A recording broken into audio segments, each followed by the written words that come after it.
De retour du cabinet de l'avocat, j'étais prête à annoncer à mon mari et à sa mère que ma grand-mère m'avait légué 3 appartements et une maison de campagne. Mais à l'instant où j'ai franchi le seuil, j'ai entendu leur voix et j'ai décidé d'écouter, et ce que j'ai entendu m'a figé d'horreur. Amélie Dubois fixait la lueur de son écran, apportant les dernières retouches à une maquette pour un client local. Le petit bureau où elle travaillait en freelance était calme à 7 heures, ce moment de torpeur en fin d'après-midi où les courriels cessaient d'arriver et où le soleil filtrait à travers les stores en longues bandes poussiéreuses. Elle se pencha en arrière, prête à exporter le fichier, lorsque son téléphone vibra sur le bureau. Un numéro qu'elle ne reconnaissait pas illumina l'écran. Amélie hésita.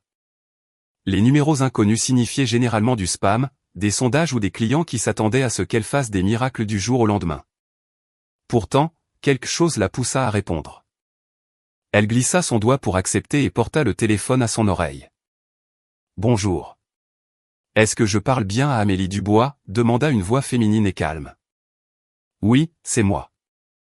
Je m'appelle Linda, du cabinet d'avocats de maître Valérie Dupont, au centre-ville de Toulouse. Je vous appelle concernant la succession de votre grand-mère, Madame Hélène Girard.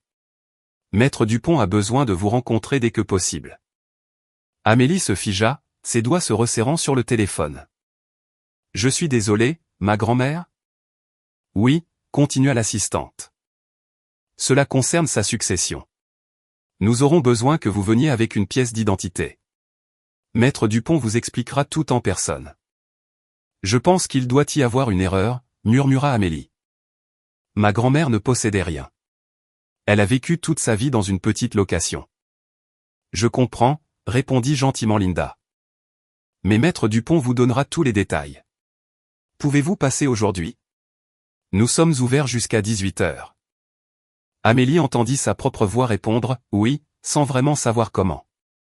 Lorsque l'appel se termina, elle resta assise, immobile, pendant plusieurs secondes, le curseur clignotant sur son projet inachevé.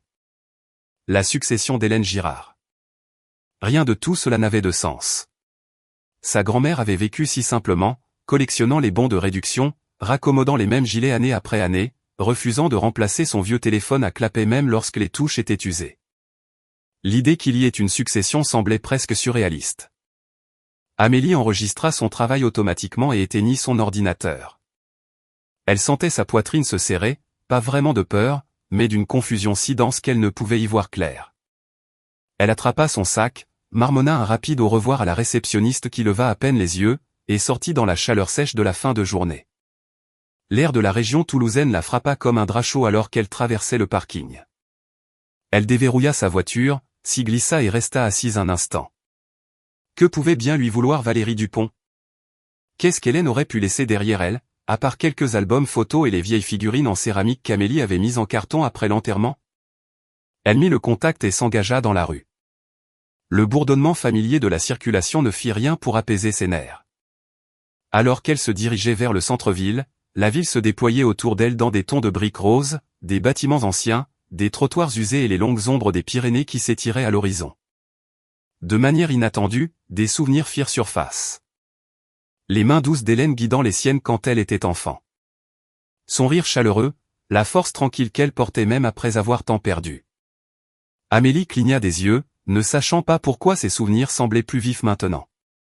Le cabinet d'avocat n'était pas loin, mais le trajet lui parut interminable. La confusion se mêlait à un malaise lent et grandissant. Quoi que ce fût qui l'attendait là-bas, quoi que cette succession signifiât, Amélie sentait que sa vie était sur le point de basculer d'une manière qu'elle ne pouvait encore comprendre. Quand Amélie entra dans le cabinet de Valérie Dupont, l'air frais de la climatisation et la légère odeur de bois ciré lui parurent étrangement formels, presque cérémonieux. La réceptionniste la dirigea vers une salle de réunion aux parois de verre avec vue sur la rue d'Alsace-Lorraine. Amélie s'assit avec raideur, les mains jointes sur ses genoux, jusqu'à ce que la porte s'ouvre et qu'une femme d'une 50aine d'années entre, posée, le regard vif, ses cheveux grisonnants tirés en un chignon bas. « Mademoiselle Dubois, je suis Valérie Dupont. Merci d'être venue si rapidement. » Amélie se leva pour lui serrer la main, le pouls instable. « Je ne savais pas de quoi il s'agissait. Votre assistante a mentionné la succession de ma grand-mère, mais Hélène ne possédait rien. » Valérie hocha la tête d'un air compréhensif, puis posa doucement un épais dossier sur la table entre elles. « Regardons cela ensemble, dit-elle. Elle ouvrit le dossier, sortant une pile de documents, soigneusement agrafés et marqués d'onglets de couleur. La première page était un titre de propriété, puis un autre, et un autre encore. Amélie se pencha, le souffle coupé. Votre grand-mère, dit calmement Valérie, possédait 3 appartements à Toulouse, un dans le quartier des Carmes, un près du Capitole et un autre à Saint-Cyprien. Tous entièrement payés. Amélie cligna des yeux, incertaine d'avoir bien entendu. Non, ce n'est pas possible. Valérie continua, imperturbable face à son choc. Et ceci, dit-elle en tapotant un autre document, est l'acte de propriété d'un petit chalet près de Saint-Gaudens, avec environ 1 hectare de terrain. Le cœur d'Amélie battait douloureusement. Chaque papier semblait plus lourd que le précédent, comme si une nouvelle version de sa grand-mère, une femme qu'Amélie n'avait jamais vraiment connue, se révélait ligne par ligne. Je ne comprends pas, chuchota Amélie. Elle vivait d'une petite retraite. Elle découpait des bons de réduction. Elle a toujours dit qu'elle n'avait rien. Elle était extrêmement discrète, répondit doucement Valérie. Mais elle était aussi très disciplinée. Elle a investi très tôt, a épargné en silence et a fait appel à un conseiller financier qui a gardé ses actifs séparés et discrets. Ses propriétés ont été achetées il y a des décennies, lorsque les prix étaient bien plus bas. Amélie essaya de calmer sa respiration. L'idée que sa grand-mère ait porté ce secret toute sa vie, sans jamais faire d'allusion, sans jamais s'en vanter, sans même le suggérer, la frappa plus durement que les chiffres sur la page. Valérie sortit une dernière enveloppe du dossier, plus petite, scellée et portant uniquement le nom d'Amélie, écrit de la main reconnaissable et soignée d'Hélène. Et ceci, dit Valérie en la faisant glisser vers elle, a été laissé spécifiquement pour vous. Elle a demandé que vous le lisiez seul. Amélie fixa l'enveloppe, la gorge serrée. Elle ne la prit pas tout de suite. Elle ne pouvait pas. Le poids de tout le reste. 3 appartements, un chalet, des impôts fonciers, des termes juridiques qu'elle ne comprenait pas, tout cela pesait sur elle comme une force physique. Il y a un dernier élément, ajouta doucement Valérie. Un compte épargne que votre grand-mère a alimenté pendant plus de 40 ans. Le solde est substantiel. Les yeux d'Amélie la piquèrent. Elle ne demanda pas le montant. Elle ne pouvait pas faire fonctionner sa voix. Sa grand-mère avait vécu comme si elle n'avait rien pour qu'Amélie puisse un jour tout avoir. Un tremblement la parcourut. En partie incrédulité, en partie chagrin, en partie quelque chose de plus profond. Amélie tendit finalement la main vers l'enveloppe, ses doigts effleurant l'écriture familière. Prenez votre temps, dit doucement Valérie. Quelles que soient vos questions, après avoir lu ceci, je serai là. Amélie hocha la tête, serrant la lettre comme si elle était fragile, sacrée, vivante. Ce soir-là, Amélie s'assit au bord de son lit, l'enveloppe reposant dans ses paumes. L'appartement était silencieux, à l'exception du léger bourdonnement du ventilateur de plafond et du trafic lointain qui flottait par la fenêtre ouverte. Elle avait placé les titres de propriété et les relevés de compte sur sa table de salle à manger, mais cette petite enveloppe de couleur crème avec son nom écrit de la main soignée d'Hélène semblait plus lourde que tout le reste. Elle expira lentement et brisa le seau. Le papier sentait légèrement la lavande, le même parfum que sa grand-mère mettait dans ses tiroirs de commode. Amélie déplia la lettre, ses yeux suivant l'écriture délicate qu'elle n'avait pas vue depuis ses cartes d'anniversaire qu'Hélène envoyait chaque année. « Ma très chère Amélie », commençait-elle. Presque immédiatement, sa gorge se noua. Hélène écrivait sur sa jeunesse, sur le fait d'économiser chaque euro supplémentaire qu'elle gagnait, sur l'achat de son premier petit appartement à Toulouse bien avant que la ville ne s'agrandisse et que les prix n'augmentent. Elle décrivait le fait d'avoir parfois 2 emplois, de découper les bons de réduction non par pauvreté, mais par discipline, refusant de dépenser de l'argent qu'elle pouvait investir à la place. Elle parlait du chalet près de Saint-Gaudens, comment elle l'avait acheté comme un refuge, un endroit où elle espérait qu'Amélie trouverait un jour la paix. Mais le ton changea doucement, devenant plus solennel. « Je ne t'ai jamais parlé de tout cela, » écrivait Hélène, « parce que l'amour peut rendre vulnérables même les femmes les plus fortes. Je t'ai regardé donner, et je crains que certaines personnes dans ta vie ne profitent de ce cœur généreux. » Le pouls d'Amélie ralentit. Elle lut les lignes suivantes 2 fois. « Je crains qu'Adrien ne comprenne pas comment se tenir à tes côtés en tant qu'égal. Je crains que Chloé ne te voie comme quelqu'un à utiliser quand cela l'arrange. Tu mérites une vie construite sur le respect, pas sur le contrôle. » Les mots la frappèrent plus profondément qu'Amélie ne s'y attendait, vifs, presque insupportables. Elle avait passé des années à ignorer les petites remarques, les rêves abandonnés, les compromis qu'elle se disait normaux. Entendre sa grand-mère les nommer si clairement était comme une main qui lui serrait la poitrine. La voix d'Hélène dans la lettre devint plus ferme, presque sévère dans sa tendresse. L'indépendance ne naît pas de la richesse, Amélie. Elle naît de la lucidité. Je te laisse ces propriétés et ces économies pour que tu puisses te tenir sur tes propres jambes si jamais le sol se dérobe sous tes pieds. Ne le dis pas à Adrien à moins d'être certaine de la véritable nature de ses loyautés. Observe. Écoute. Protège ton avenir. Une larme tomba sur la page, brouillant l'encre un instant. Amélie l'essuya du dos de la main, mais d'autres suivirent en silence. Elle pressa le bout de ses doigts sur ses yeux, inspirant d'une manière tremblante. Elle avait toujours cru que son mariage traversait simplement des phases, que les remarques dédaigneuses et la pression subtile étaient des facteurs de stress temporaire. Mais les voix reflétées dans les mots d'Hélène, prononcés depuis un lieu d'amour, de prudence et de sagesse vécue, rendaient la vérité impossible à ignorer. Quand elle eut fini de lire, Amélie replia la lettre dans son enveloppe, la tenant comme quelque chose de sacré. Elle s'allongea sur le lit, fixant le ventilateur de plafond qui tournait lentement au-dessus d'elle. Elle pouvait déjà entendre la réaction d'Adrien s'il savait. Les questions, les exigences, les attentes qu'il n'essaierait même pas de cacher. Hélène avait su. D'une manière ou d'une autre, elle avait tout vu. Amélie chuchota dans le silence. Je ne lui dirai pas. Pas encore. Sa grand-mère lui avait fait un cadeau bien plus grand que les propriétés, une chance de voir clair, de choisir délibérément, de faire un pas vers un avenir qu'elle n'était pas prête à nommer, mais qu'elle pouvait enfin imaginer. Et pour l'instant, elle garderait le silence. La lettre resta sur la table de chevet d'Amélie longtemps après qu'elle se soit changée et ait éteint les lumières. Sa présence était comme une pulsation silencieuse dans le noir. Le sommeil ne vint pas facilement. Au lieu de cela, des souvenirs firent surface. Lentement d'abord, puis par vagues qu'elle ne pouvait plus repousser. 9 ans, presque une décennie avec Adrien. Elle avait cru autrefois que ces années étaient bâties sur le partenariat, des objectifs communs et un amour stable. Mais allongée là, éclairée seulement par la faible lueur du lampadaire extérieur, elle sentit la vérité se rassembler autour d'elle. Chaque souvenir avait maintenant une teinte différente, remodelée par les mots d'Hélène. Cela avait commencé assez innocemment. À l'époque, Adrien était charmant, ambitieux, chaleureux d'une manière qui lui donnait l'impression d'avoir été choisi. Quand Chloé avait perdu son emploi et demandé à rester juste pour un mois, Amélie n'avait pas posé de questions. Elle aimait être généreuse. Elle aimait aider la famille. Mais le mois s'était transformé en 2, puis 6, puis 1 an. Finalement, les affaires de toilette de Chloé remplissaient la salle de bain des invités.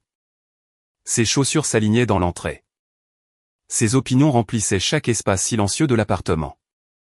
Amélie se souvint de la première fois où elle avait suggéré qu'il était peut-être temps que Chloé trouve son propre logement. Adrien l'avait regardée d'un air réprobateur, comme si elle était déraisonnable, presque cruelle. « C'est ma sœur », avait-il dit. « Tu sais qu'elle a des difficultés. Pourquoi est-ce que tu soulèves ça ?» La culpabilité qu'elle avait ressentie alors, vive, écrasante, l'avait réduite au silence.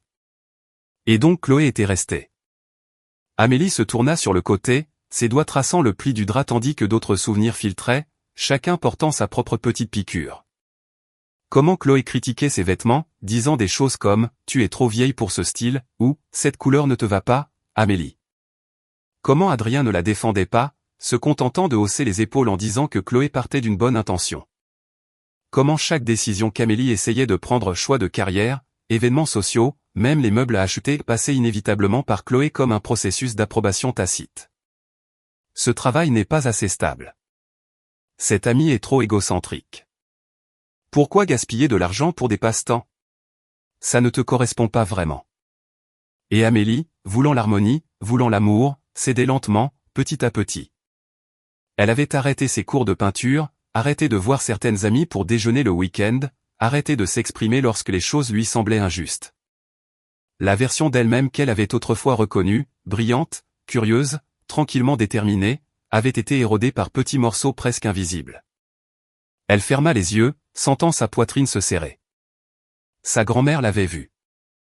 D'une manière ou d'une autre, même avec seulement des visites occasionnelles et de brefs appels téléphoniques, Hélène avait reconnu ce qu'Amélie elle-même refusait de nommer, le contrôle, la pression, l'érosion émotionnelle déguisée en obligation familiale. Amélie posa une main sur son front, expirant de manière instable alors que la vérité s'installait plus profondément.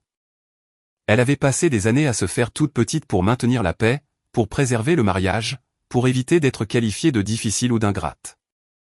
9 ans à rendre la pièce plus silencieuse pour que les autres puissent prendre plus de place. 9 ans à se perdre d'une manière dont elle ne s'était même pas rendue compte. Elle tourna à nouveau la tête vers la lettre, l'écriture à peine visible dans la pénombre. Hélène avait su avant même qu'Amélie ne l'admette, avant qu'elle ne comprenne le coup. Sa grand-mère ne lui avait pas seulement laissé des biens, mais un avertissement, un miroir tendu à une vie qu'Amélie n'avait pas osé examiner. Et maintenant, avec le silence de la nuit qui se pressait contre elle, elle voyait enfin la vérité qu'elle avait évitée. Elle n'héritait pas seulement de propriété. Elle s'héritait à nouveau elle-même. Le lendemain soir, Amélie rentra plus tard que d'habitude. Elle avait conduit sans but après le travail, essayant de calmer ses pensées, de donner un sens au changement soudain que sa vie avait pris. Le ciel au-dessus de Toulouse était zébré de rouge et de violet délavé au moment où elle se gara dans le parking de sa résidence. Elle monta lentement les escaliers, son sac lourd sur son épaule, son esprit encore plus lourd. En approchant de l'appartement, quelque chose la fit s'arrêter. La porte n'était pas complètement fermée.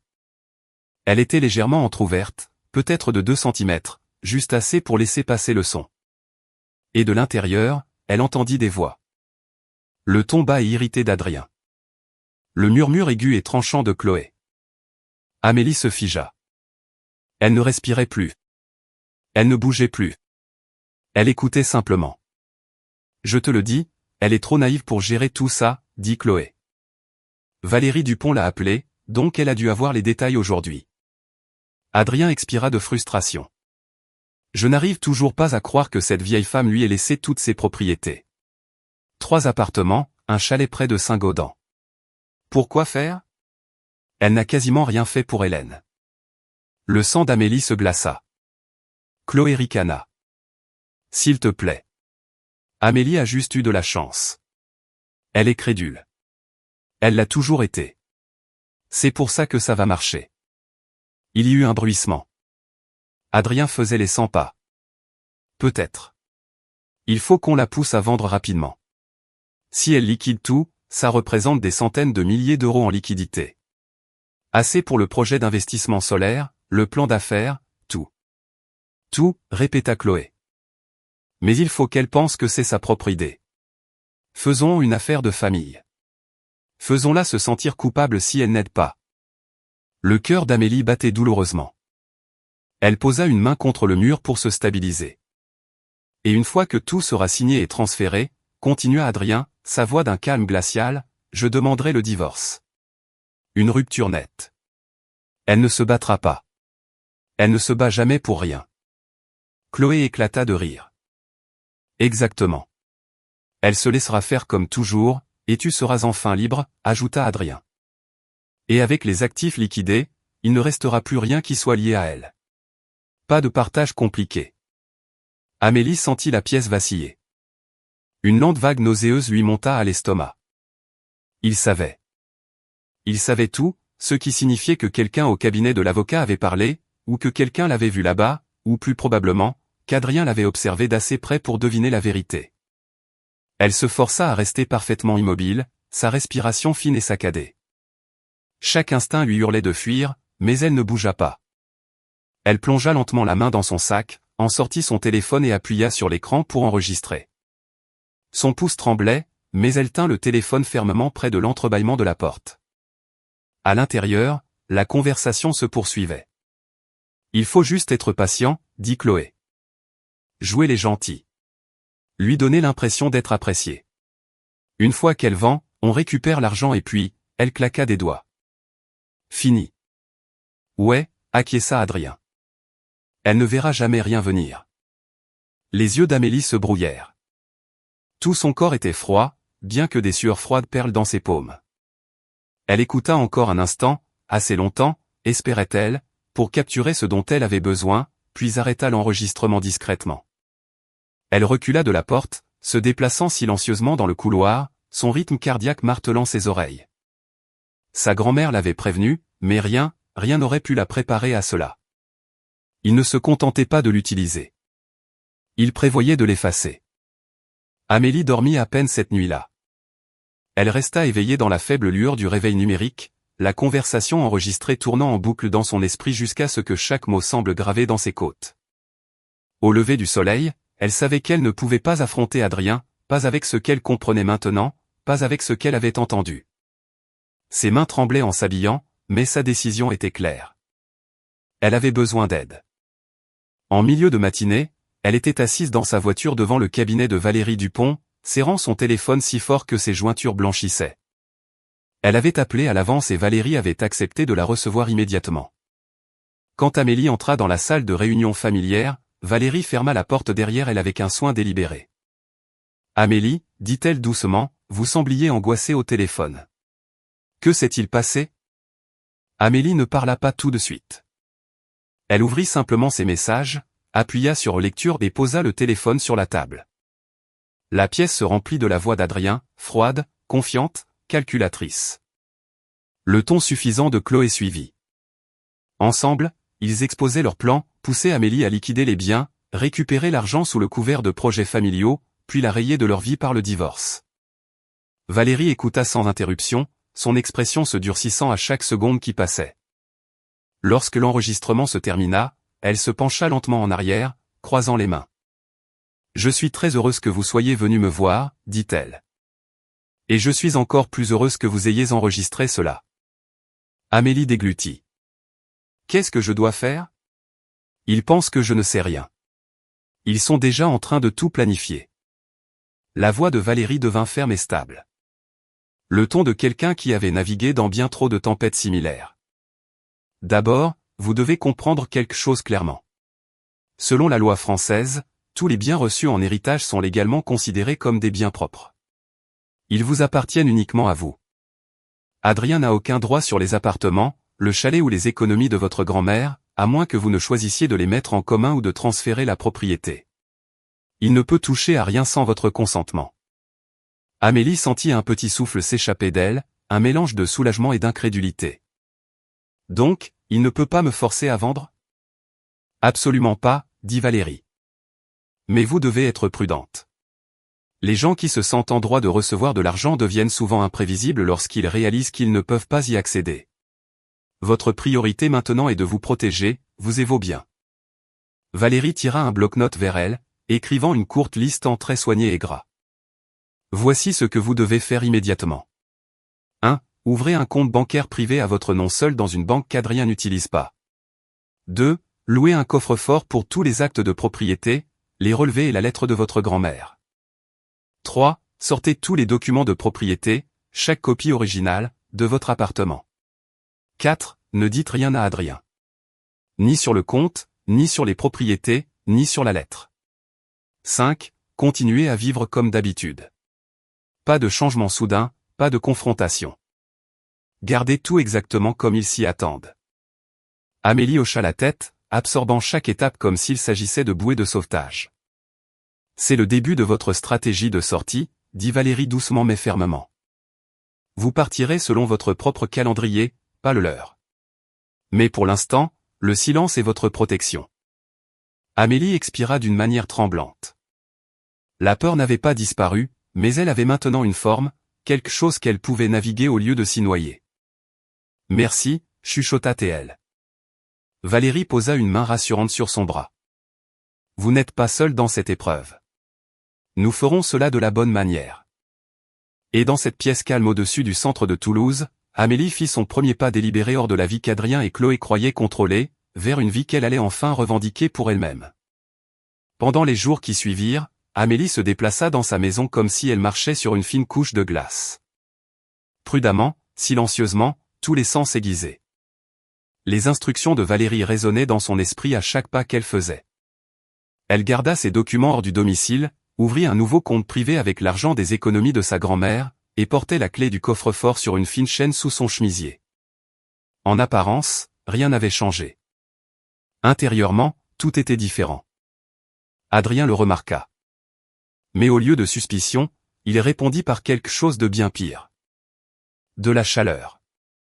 Un soir, alors qu'Amélie réchauffait des restes dans la cuisine, Adrien entra derrière elle, l'enlaçant par la taille comme il le faisait des années auparavant, sa voix adoucie à un ton qu'elle n'avait pas entendu depuis des mois. « Tu sais, dit-il nonchalamment.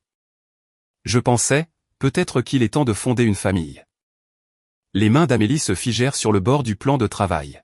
« Une famille, répéta-t-elle. Ouais. » Il l'embrassa sur la joue. Trop légèrement. Trop soigneusement. « Je veux dire, on est stable maintenant, non? On est dans une bonne situation.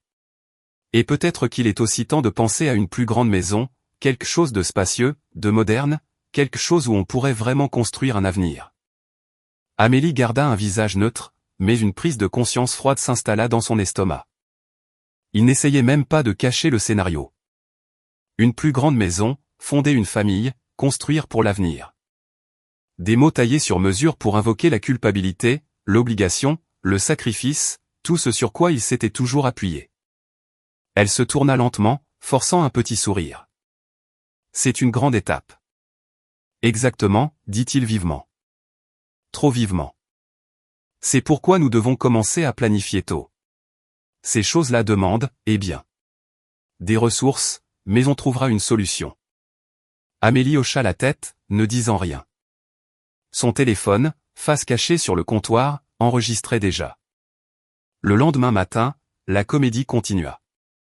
Chloé se leva tôt et prépara un petit déjeuner élaboré. Le préféré d'Amélie, bien qu'elle s'en soit rarement souciée auparavant. La cuisine sentait la cannelle et les poivrons grillés, mais la douceur dans le ton de Chloé était bien plus écœurante. « Amélie, assieds-toi, mange » insista-t-elle en tirant une chaise. « Tu travailles si dur. Tu mérites qu'on prenne soin de toi. » Amélie s'assit avec prudence. Chloé lui servit une assiette avec une délicatesse presque cérémonieuse. « Tu sais, Adrien m'a dit que vous parliez de l'avenir, de famille, de maison, de toutes ces bonnes choses. » Elle rit doucement.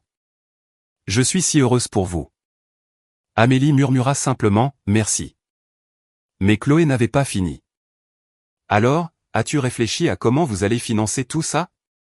Tu sais, les enfants ont des dépenses, les maisons ont des dépenses, la vie est chère. » Elle se pencha en avant, baissant la voix. « Je veux dire, après tout ce qui s'est passé avec ta grand-mère, j'imagine qu'il y a beaucoup de choses à régler. » Voilà. La sonde, la pêche aux informations, la poussée subtile enveloppée dans une fausse sollicitude. Amélie souleva sa tasse de café, laissant la vapeur masquer son expression. « C'est encore beaucoup à digérer, dit-elle calmement. Pas grand-chose à dire pour l'instant. » Le sourire de Chloé vacilla une seconde. « Eh bien, dit-elle en se reprenant rapidement. Quand tu seras prête à parler des options, je suis là. » Chaque mot semblait avoir été répété devant un miroir toute la journée. Le traitement de faveur continua. Adrien lui envoyait des textos affectueux. Chloé complimentait ses cheveux, ses vêtements, sa cuisine, tout et n'importe quoi. Leur voix était douce, mais leurs yeux étaient calculateurs. Ils croyaient qu'elle était déjà en train de tomber dans leur piège. Mais Amélie ne vivait plus dans leur récit. Chaque fois qu'il parlait, son téléphone enregistrait. Chaque faux sourire, chaque douce pression vers les projets familiaux, chaque conversation opportunément programmée sur les finances. Elle sauvegardait tout, étiquetant chaque fichier. De l'extérieur, elle semblait inchangée, douce, coopérative, prévisible. À l'intérieur, elle était un fil d'acier tendu à se rompre, et il n'en avait aucune idée. La douceur ne dura pas longtemps. En une semaine, la gentillesse soigneusement construite de Chloé commença à se fissurer, révélant l'attitude qu'Amélie ne connaissait que trop bien. Cela commença subtilement, de petites irritations, des remarques sèches, mais revint bientôt en force, comme un masque qui glisse après trop d'heures de simulation. Un matin, Amélie entra dans le salon et trouva Chloé assise sur le canapé avec son agenda ouvert sur les genoux. Son agenda personnel. Amélie se figea. « Pourquoi lis-tu ça ?» Chloé ne sourcilla même pas. « Détends-toi. » Je regardais juste. Elle tourna une page nonchalamment, comme si fouiller dans l'emploi du temps de quelqu'un d'autre était normal. « Tu as été très secrète ces derniers temps. Je me suis dit que je verrais peut-être ce qui te prend tant de temps. » Amélie s'avança et lui arracha l'agenda des mains. « Demande la prochaine fois. Chloé ricana, croisant les bras. Si tu n'as rien à cacher, pourquoi est-ce que ça pose un problème? Cette phrase resta en suspens dans l'air.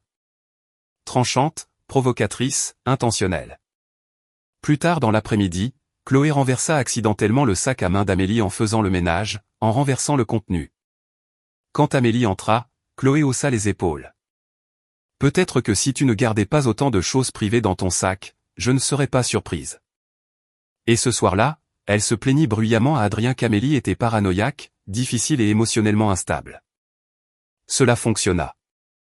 Adrien la confronta avant le dîner, les bras croisés, la voix tendue par l'irritation. Amélie, il faut que ça cesse. Qu'est-ce qui se passe avec toi? Tu es distante, maussade et secrète.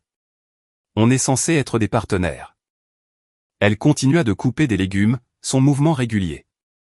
Je vais bien, dit-elle. Tu ne vas pas bien. Il s'approcha, baissant la voix comme s'il parlait à un enfant têtu. Si tu veux fonder une famille, si tu veux qu'on aille de l'avant, nous avons besoin de transparence financière, d'honnêteté, de confiance. Amélie ne leva pas les yeux. J'ai toujours été honnête. Alors agis comme tel, lança-t-il sèchement. Le lendemain soir, la pression s'intensifia. Adrien annonça qu'ils avaient besoin d'une réunion de famille, une phrase qui avait toujours donné à Amélie l'impression d'être insignifiante. Ils s'assirent autour de la table de la salle à manger, Amélie d'un côté, Adrien et Chloé de l'autre, alignés en une accusation silencieuse. Adrien joignit les mains. Amélie, on s'inquiète. Chloé hocha la tête, les yeux grands ouverts de fausses préoccupations. Tu as changé. Tu es distante. Tu nous caches des choses. Adrien se pencha en avant. Nous devons savoir s'il se passe quelque chose financièrement. Est-ce que ta grand-mère a laissé des complications, des dettes, des documents que tu ne peux pas gérer seul? On peut t'aider si tu nous laisses faire. Amélie les observa en silence. Son rythme cardiaque était régulier, le désespoir sous leurs questions était indubitable, un soupçon de panique enveloppé dans l'inquiétude. Elle garda une voix calme. J'apprécie votre sollicitude, mais il n'y a rien à discuter pour le moment. L'expression de Chloé vacilla de frustration. Donc, tu caches quelque chose. Je suis en train de trier des choses, répondit Amélie. Et quand il y aura quelque chose à dire, je vous le ferai savoir. Adrien expira brusquement, se penchant en arrière sur sa chaise. Ce n'est pas sain, Amélie. Tu nous exclus. Peut-être, dit-elle doucement, que je prends juste le temps de réfléchir. Ce n'était pas la réponse qu'ils voulaient, et ils le savaient tous les deux. Leur patience soigneusement construite s'épuisait, leur contrôle sur elle, autrefois si certain, commençait à leur échapper. Et bien qu'Amélie garde un visage doux, une voix mesurée, une posture détendue, à l'intérieur, elle notait chaque changement, chaque regard, chaque frémissement d'urgence. Elle ne leur donna rien. Et c'était la première fois depuis des années qu'elle se sentait vraiment puissante. Amélie choisit d'abord l'appartement du quartier des Carmes, non pas parce qu'il était le plus récent, mais parce qu'il semblait le plus éloigné de sa vie actuelle. Niché dans une rue calme bordée de vieux arbres et de maisons colorées en briques, le logement était vide depuis des années. La poussière recouvrait les rebords de fenêtres, et l'air sentait légèrement les saisons oubliées, mais l'espace était à elle, entièrement à elle. Elle déverrouilla la porte un samedi matin de bonne heure, le soleil à peine levé, et entra avec une expiration silencieuse. Le plancher craqua sous ses chaussures. La lumière du petit balcon filtrait à travers le salon, illuminant les tons ambrés des murs. Ce n'était pas grand-chose pour l'instant, mais cela ressemblait à une promesse. Pendant les heures qui suivirent, elle nettoya l'appartement seule, balayant, aérant les pièces, frottant les plans de travail jusqu'à ce qu'ils brillent. Elle remplaça les vieux rideaux par des neufs qu'elle avait achetés en espèces. Elle remplit les placards de quelques provisions. Elle installa même un matelas dans la chambre, qu'elle avait commandé en ligne et fait livrer à un point relais qu'Adrien ne connaissait pas. Elle ne dit à personne où elle était. Elle ne répondit pas au texto de Chloé lui demandant où elle était allée ou pourquoi elle était partie si tôt. Elle resta vague, inoffensive. Quand elle rentra chez elle cet après-midi-là, ses vêtements sentaient légèrement le nettoyant au citron et le bois fraîchement poli. Chloé le remarqua. C'est un nouveau parfum, remarqua-t-elle sèchement. Où étais-tu? Faire des courses, dit calmement Amélie. Les yeux de Chloé se plissèrent, mais elle ne dit rien. Après ce jour, Amélie établit un nouveau rythme, basé sur une préparation silencieuse et régulière. Chaque matin avant le travail, elle glissait un petit objet dans son sac, un bijou que sa grand-mère lui avait laissé, quelques livres de famille, la photo encadrée d'Hélène dans son jardin. Rien d'assez gros pour attirer les soupçons, rien qui ne créerait un vide évident sur les étagères. Ses gestes étaient délibérés, contrôlés. La nuit, elle emballait des produits de première nécessité pendant qu'Adrien dormait. Vêtements, médicaments, articles de toilette, les plaçant dans des sacs hermétiques qu'elle cachait sous le double fond de sa valise. Elle sauvegardait les documents importants sur un cloud privé sous une nouvelle adresse email. Elle cataloguait tout ce qu'elle prenait et tout ce qu'elle laissait, en prenant soin de ne pas perturber l'apparence de la vie normale. Mais la tension dans l'appartement s'épaississait de jour en jour. Adrien devenait agité, faisant les 100 pas pendant qu'elle préparait le dîner, la regardant avec une intensité qui lui donnait la chair de poule. Ses sourires étaient crispés, fragiles, ses questions plus pointues. Pourquoi sors-tu autant ces derniers temps? Sur quoi travailles-tu? Se passe-t-il quelque chose avec la succession? Parles-tu à quelqu'un? Il essayait d'enrober les questions d'affection, mais la tension sous-jacente était indubitable. Chloé était pire. Chaque fois qu'Amélie entrait dans une pièce, Chloé arrêtait de parler. Elle rôdait près des affaires d'Amélie, faisant semblant de nettoyer, mais ses yeux scrutaient tout ce qui ressemblait à de la paperasse. Elle s'attardait près de la boîte aux lettres. Elle commentait les vêtements d'Amélie, ce qu'elle portait en quittant l'appartement, ce qu'elle portait en rentrant, ce qu'elle portait pour dormir. « Tu es agité », dit Chloé un soir, d'un ton trop désinvolte. Les gens deviennent agités quand ils cachent quelque chose. Amélie se contenta de sourire. Le genre de sourire qui ne révélait rien. Mais à l'intérieur, elle pouvait sentir leur contrôle s'effilocher, leur confiance s'ébranler, leur sentiment de droit monter comme une tempête. Ils ne savaient pas ce qu'elle préparait. Ils savaient seulement qu'ils perdaient leur emprise. Et pour la première fois en 9 ans, Amélie ne se contentait pas de réagir. Elle planifiait. La confrontation arriva un soir de semaine tranquille, comme tant de points de rupture, sans avertissement, sans cérémonie. Amélie venait de mettre une casserole d'eau sur le feu lorsque Chloé entra en trombe dans la cuisine.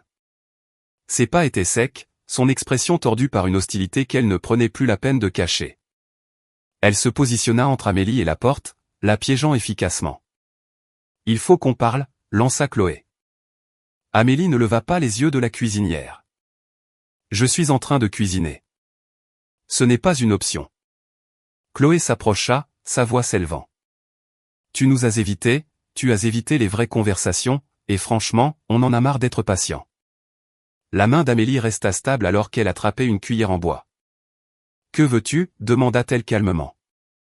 Les yeux de Chloé brillèrent. « Ton héritage. » Amélie se tourna enfin pour lui faire face. Chloé croisa les bras fermement. « Il appartient à la famille, pas seulement à toi. Nous avons tous des difficultés et tu es assise sur des propriétés et de l'argent que tu n'as même pas gagné. C'est égoïste. Tu dois contribuer avec ton héritage pour que nous puissions tous avancer. » Amélie soutint son regard sans ciller. « Non. » Le visage de Chloé se décomposa. « Tu nous dois bien ça. Adrien t'a porté pendant des années. Je t'ai soutenu. Nous avons fait des sacrifices pour toi. Et c'est comme ça que tu nous remercies ?» Amélie faillit rire. Au lieu de cela, elle souleva la cuillère et remua doucement la casserole, laissant le silence s'étirer. Adrien entra alors dans la pièce, attiré par les voix élevées. Il regarda sa sœur puis sa femme, et dans un moment qui confirma tout ce qu'Amélie savait déjà, il se plaça aux côtés de Chloé. « Amélie, dit-il, la colère bouillonnant sous un calme forcé. Ce comportement n'est pas acceptable. Chloé a raison. Nous sommes censés être une équipe. Tu ne peux pas nous garder des secrets, surtout financiers. Il s'agit de notre avenir, de notre famille. » Amélie serra les lèvres, puis posa la cuillère avec un calme délibéré. « Il ne s'agit pas de famille, dit-elle. Il s'agit de contrôle. » La mâchoire d'Adrien se contracta. « Ne rends pas les choses difficiles. »« C'est toi qui les rends difficiles, » lança Chloé. « Tout ce que nous demandons, c'est que tu sois raisonnable. »« Raisonnable » répéta doucement Amélie. « Vous voulez dire obéissante ?» Chloé s'avança jusqu'à n'être qu'à quelques centimètres, sa voix basse et venimeuse. Tu es une ingrate. Tout ce que nous avons fait pour toi, et tu accumules de l'argent pendant que nous luttons. Tu vas sortir de ce mariage sans rien si tu continues à te comporter comme ça. Amélie sentit quelque chose se stabiliser en elle, une encre jetée en place. Elle inspira lentement et régulièrement. Puis elle les regarda droit dans les yeux et prononça la phrase qui fit voler la pièce en éclats. Je ne vous dois rien à aucun de vous deux. Le silence qui suivit fut instantané et électrique. La bouche de Chloé tomba. Adrien cligna des yeux, stupéfait. Ni l'un ni l'autre ne parla, ni l'un ni l'autre ne bougea. Il fixait simplement Amélie comme s'il la voyait pour la première fois et réalisait qu'il ne reconnaissait plus la femme qui se tenait devant eux. Amélie passa devant Chloé, éteignit la cuisinière et s'essuya les mains sur un torchon avec une finalité calme. Puis elle les contourna tous les deux et sortit de la cuisine sans un mot de plus. Cette nuit-là, dans l'intimité de sa voiture garée devant l'appartement des Carmes, Amélie envoya par email à Valérie la dernière série d'enregistrements. Elle téléchargea chaque fichier, chaque échange, chaque menace déguisée en demande. Sa sortie n'était plus un plan. Elle était en marche. Amélie se réveilla avant le soleil, l'appartement encore enveloppé dans le bleu assourdi de l'aube. Le léger ronflement d'Adrien provenait de la chambre, régulier et inconscient. La porte de Chloé était fermée, un silence rayonnant de derrière elle. Un instant, Amélie se tint dans le couloir, laissant le calme s'installer sur elle comme une armure. Elle avait répété ce moment 100 fois dans son esprit. Maintenant, c'était réel. Elle plaça une petite note sur la table de la cuisine. Simple, vague, intentionnelle. Je reste chez une amie pour quelques jours. J'ai besoin d'espace. Ne m'appelez pas. Je vous contacterai quand je serai prête. Aucune explication, aucune ouverture émotionnelle, aucun détail qu'il pourrait déformer ou utiliser comme une arme. Elle prit le dernier de ses sacs emballés, des articles qu'elle avait soigneusement cachés au cours de la semaine passée, et sortit doucement, fermant la porte avec un déclic doux qui sonnait comme la fin d'un chapitre. Dehors, l'air était frais et calme, le soleil à peine une lueur dorée à l'horizon. Amélie chargea ses sacs dans la voiture, se glissa dans le siège du conducteur et expira pour ce qui sembla être la première fois depuis des années. Ses mains tremblaient, non de peur, mais d'adrénaline, de libération. Elle mit le contact et se dirigea vers l'est, vers le quartier des Carmes. Les rues étaient presque vides à cette heure, les enseignes au néon brillant encore faiblement. Quand elle se gara dans le petit parking derrière l'immeuble, elle ressentit une surprenante vague de calme. Elle monta les escaliers, déverrouilla la porte et entra dans l'espace fraîchement nettoyé qui dégageait maintenant une chaleur tranquille. Sa nouvelle vie, sa nouvelle maison. Elle posa ses clés sur le comptoir, déballa quelques produits de première nécessité et s'assit sur le bord du matelas qu'elle avait installé quelques jours plus tôt. La lumière du soleil filtrait lentement à travers les rideaux, projetant une douce lueur ambrée dans la pièce. Pour la première fois en 9 ans, elle ne vivait pas selon les attentes de quelqu'un d'autre. Plus tard dans la matinée, elle rencontra Valérie au cabinet d'avocat. L'avocate examina les derniers enregistrements d'Amélie, son calendrier, sa documentation, tout ce qu'elle avait rassemblé. Vous avez tout fait correctement, dit Valérie, sa voix empreinte d'approbation. Nous déposons la requête aujourd'hui. Et c'est ce qu'elle fit. À midi, une requête officielle en dissolution de mariage fut déposée auprès du tribunal de grande instance de Toulouse, citant la violence psychologique, la manipulation et des preuves explicites de coercition financière. Les pièces jointes comprenaient les enregistrements audio, chaque mot calculé prononcé par Adrien et Chloé. Cet après-midi-là, Adrien reçut les papiers. Amélie n'en fut pas témoin, mais elle imagina clairement l'explosion, l'incrédulité, l'indignation, l'appel frénétique à Chloé, les diatribes sur la trahison. Son téléphone vibra sans arrêt. Appels, messages, exigences, accusations, tous escaladant en intensité. Elle n'en lut aucun. Elle bloqua son numéro. Puis elle bloqua celui de Chloé. Le silence suivit. Un silence magnifique et libérateur. Amélie se tenait dans son nouvel appartement ce soir-là, écoutant le bourdonnement du réfrigérateur, le léger craquement du vieux plancher en bois, le confort tranquille de la solitude. Elle se blottit sur le matelas avec une couverture, laissant le calme s'installer profondément dans sa poitrine. Elle ne fuyait pas. Elle ne se cachait pas. Elle était simplement partie selon ses propres termes. Et pour la première fois depuis près d'une décennie, Amélie se sentait en sécurité. Un an plus tard, la vie d'Amélie Dubois ne ressemblait presque en rien à celle qu'elle avait vécue auparavant. Le bruit, la tension, la surveillance constante avaient disparu. L'appartement des Carmes était devenu sa base, un foyer calme et ensoleillé où elle pouvait respirer sans crainte d'être observée ou jugée. Elle ne se réveillait plus en se préparant aux critiques de Chloé ou à la déception d'Adrien. Au lieu de cela, ses matinées étaient lentes et douces. Café sur le balcon, musique douce, un silence qui ressemblait à de la soie. Dans les mois qui suivirent le divorce, Amélie apprit que l'indépendance n'était pas une transformation soudaine, mais une reconstruction constante et délibérée. Elle s'engagea à comprendre les biens qu'Hélène lui avait laissés, rencontrant un conseiller immobilier, apprenant à gérer les locataires, l'entretien, les impôts et la maintenance. Le travail était parfois surprenant, mais il était gratifiant. Elle tenait des registres méticuleux, gérait les réparations et avait même rénové elle-même l'appartement du Capitole avec de la peinture fraîche et des équipements modernes. Les gens la sollicitaient maintenant pour des conseils, un changement inattendu qui la faisait encore sourire. La plupart du temps, elle travaillait à distance depuis son salon. Un petit bureau niché sous une fenêtre donnant sur la rue. Ses clients en design doublèrent, puis triplèrent. Sans l'épuisement émotionnel de son ancienne vie, la créativité lui revint comme une amie perdue de vue depuis longtemps. Elle redécouvrit sa propre voix, douce mais ferme, calme mais forte. Mais l'endroit qui la changea le plus fut le chalet près de Saint-Gaudens. Elle s'y rendait tous les week-ends, parfois plus souvent lorsque le monde lui semblait trop encombré. Le chalet se dressait sur un hectare de terrain sec des contreforts pyrénéens, encadré de grands peupliers et de la silhouette lointaine des montagnes.